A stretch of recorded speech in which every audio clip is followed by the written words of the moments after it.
I'm going to call for Supreme Court reform because this is critical to our democracy. President Joe Biden vowed to make reforming the court one of his priorities as his time in office winds down.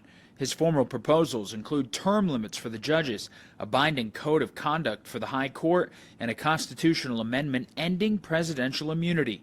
Court reform is something Democrats have been pushing for. The idea that wealthy individuals, many of them right-wing, can both pay for cases before the court and at the same time give justices gifts or trips is outrageous. There's also politics at play. Vice President Kamala Harris immediately supported Biden's suggestions. As they both try to frame the plans as a fight for democracy, they also hope to tie Donald Trump as the threat to it.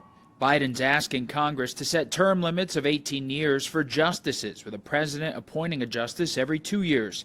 In the Code of Conduct, he wants a law that requires justices to disclose all gifts and refrain from political activity. A constitutional amendment to eliminate presidential immunity is a little more tricky. It stems from a recent ruling allowing immunity for official acts. A constitutional amendment to our Constitution takes 2/3 of both the House and the Senate, or 3/4 of state legislators to pass it. So in today's political environment, that's an uphill climb. It's also unclear if Congress could impose term limits, as Article 3 of the Constitution allows justices to hold their offices during good behavior, or a lifetime appointment barring congressional impeachment. Nothing's going to happen this year, but who knows?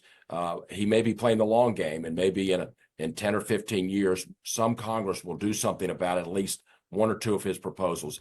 Notably, Biden did not suggest expanding the court and adding justices, a common call from progressives following high-profile rulings from the conservative majority. Reporting in Washington, I'm Matt Gelka.